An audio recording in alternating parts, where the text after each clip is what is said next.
Hola, bienvenidos, bendiciones. Les habla la doctora Adriana Félix, médico gineco-obstetra. Somos UNIMED, Unidad de Especialidades Médicas y Diagnóstica. Decidimos hacer un programa interactivo cada semana en donde vamos a contar con la visita de médicos especialistas. Si tienen alguna duda, algún comentario, se pueden suscribir a nuestra página. Por favor, seguirnos a nuestra página de YouTube, Facebook e Instagram. Si tienen alguna sugerencia sobre algún tema a tratar de cada semana, por favor, hacérnoslo saber. Es un placer para mí servirles y ayudarles a entender esos temas que hasta el día de hoy, aún con la medicina moderna y actualizada, tenemos esas dudas y esos mitos. Vamos a derribar mitos y dudas que tengamos. Por favor, Dios se les bendiga. Gracias. Y habla la doctora Adriana Félix, médico gineco-obstetra.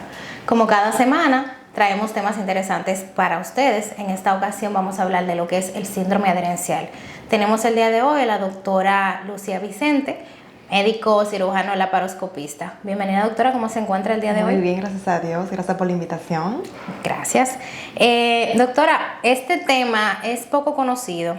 Así es. Me gustaría saber, o nuestro público, para que esté un poquito documentado sobre ello, ¿qué son las adherencias? Bueno, antes de hablar de síndrome adherencial tenemos que conocer lo que es una adherencia. Una adherencia es un puente o una banda formado de tejido de fibrina gelatinoso. ¿Por qué se forma ese tejido de fibrina? Porque el cuerpo hace una reacción exagerada inflamatoria y para tratar de reparar ese daño que se hizo, ya sea por una cirugía anteriormente o un daño al tejido u órgano, se trata de reparar el tejido y se forman esas bandas que van a unir un órgano con otro o un tejido con otro. Entonces, el síndrome adherencial ocurre cuando estas adherencias producen dolor y también puede producir otra sintomatología dependiendo de dónde se encuentra la adherencia. ¿Y cómo se clasifica este? Bueno, estas pueden ser congénitas, o sea que se han visto casos de niños e incluso adultos sin ninguna cirugía previa con adherencias, y también se clasifican en adquiridas. En cuanto a las adquiridas, como bien sabemos, estas se pueden producir por diferentes injurias en los procedimientos quirúrgicos. Sí. ¿Qué tipo de tratamiento o cómo podemos evitarla? O si en la actualidad hay algún método en el transquirúrgico que podría prácticamente reducir que estas vuelvan a aparecer. ¿Y cuál es la clínica del paciente para prácticamente hacerte entender o darte la pauta de que podría tratarse de una brida de adherencia? Mira, la brida de adherencia mayormente se asocian a pacientes que se hayan operado frecuentemente. O sea, cirugías previas, cirugías por laparotomía, por apendicectomía, incluso por cesáreas, por procedimientos ginecológicos y histerectomías.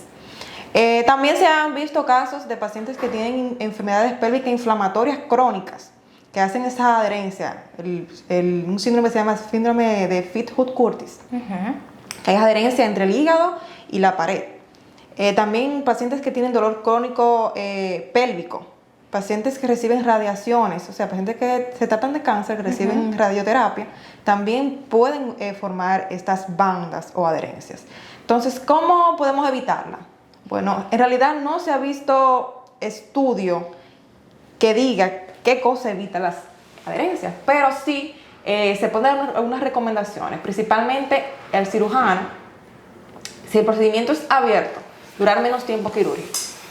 O sea, mientras menos tiempo quirúrgico dura el cirujano, menos probabilidad de que se formen adherencias. Menos también manipular lo menos posible las asas intestinales, los órganos, utilizar lo menos posible el electrocauterio, que es un instrumento que se utiliza para cauterizar y coagular sangre. También al paciente le convendría en una cirugía posterior, si se vuelve a operar, que sea vía laparoscópica, porque obviamente menos manipulación, menos tiempo quirúrgico, menos formación de adherencias. Entonces esas son las recomendaciones que se darían en cuanto a si el paciente tiene una cirugía anterior. Entiendo. En cuanto a las complicaciones más frecuentes de esta, ¿cuáles podemos prácticamente hacer como un tipo de top?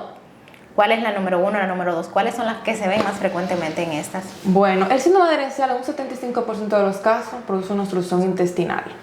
Esa es la causa más frecuente. El paciente me va a llegar a la emergencia con dolor abdominal, distensión.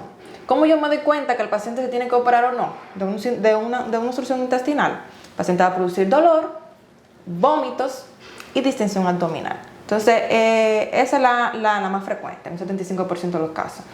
En un segundo plano, se dice que puede producir infertilidad en la mujer de un 20 a un 40% y dolor cónico pélvico. Y en menos frecuencia puede producir fístulas, que es la comunicación entre dos vísceras epitelizadas. O sea, puede ser por el colon unido a la vejiga, puede producir esa fístula, esa comunicación. Entonces, quiere decir, para que nuestro público lo tenga claro, que en cualquier procedimiento quirúrgico, dependiendo del tiempo del mismo transquirúrgico, la manipulación con las heces intestinales que se puede producir tanto en ovario como útero, o sea, cualquier injuria, la adherencia puede producirse en cualquier lugar. Sí, no importa el paciente que sea, si se produjo una injuria, ya sea una cirugía, una herida, una manipulación, el cuerpo va a producir esa adherencia. Lo que debemos es tomar en cuenta de las recomendaciones que dije anteriormente para disminuir el riesgo de formación o que se formen menos, pero eso es algo que no se puede evitar. Entiendo. ¿Y todas las adherencias que se formen necesariamente tienen que liberarse a través de procedimientos quirúrgicos o hay otro tipo de métodos? ¿Te refieres a si hay por la paroscopía se pueden, o sea, ese es el tratamiento recomendado por encima de la cirugía abierta, a la paroscopía? Mediante una cirugía laparoscópica se introduce a través del ombligo y a través de otros puertos una cámara y pinzas, y a través de una cámara, de una pantalla, podemos liberarla. O sea, se va a manipular menos el intestino, menos los órganos y por eso menos posibilidad de que se formen las adherencias. Perfecto. ¿Y hay algún medio diagnóstico que nos ayude también a confirmar aparte de, claro, el examen físico y la misma historia clínica que el paciente nos pueda, los datos que el paciente nos pueda suministrar? Sí, se puede hacer menos costosa la ecografía, o sea, sonografía abdominal, y en su defecto, una tomografía. Entiendo. Entonces, como bien dijo, el tratamiento es quirúrgico. Siempre. No siempre.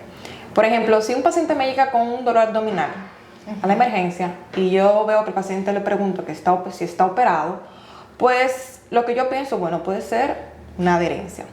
El manejo es principalmente inicial, es manejo de hidratación. O sea, el paciente se hidrata, se le coloca soluciones endovenosas, se le introduce una sonda nasogástrica para descomprimir el tubo digestivo y se deja evolucionar.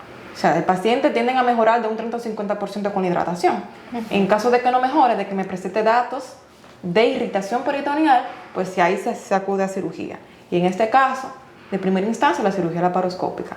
De no haber la cirugía laparoscópica, pues abierta, teniendo en cuenta las recomendaciones que te dije anteriormente. Entiendo. ¿Y qué recomendaciones usted puede prácticamente aconsejar o dar para que esos pacientes que tienen este tipo de patología puedan mejorar su calidad de vida, si en dado caso no puedan recurrir a un tratamiento quirúrgico? ¿Cómo manejarse en ese aspecto? Bueno, lo principal es el síndrome adherencial, porque las adherencias mayormente son gastrointestinales. Puede estar asociado con órganos anexos como trompas, ovarios, pero lo que se recomienda es que esté hidratado siempre, ingerir muchos líquidos, iniciar una dieta rica en fibras para así ayudar al tránsito intestinal, no se vaya a obstruir, no se vaya a tapar y disminuir el riesgo de obstrucción intestinal. Y también se le debe decir al paciente que si presenta un dolor abdominal, acudir inmediatamente a la emergencia para así evitar el riesgo de hernias de estrangulación. Se le dice al paciente que inmediatamente presente dolor abdominal debe acudir a emergencia para así evitar complicaciones, como por ejemplo de que el intestino se necrose y haya que seccionarlo.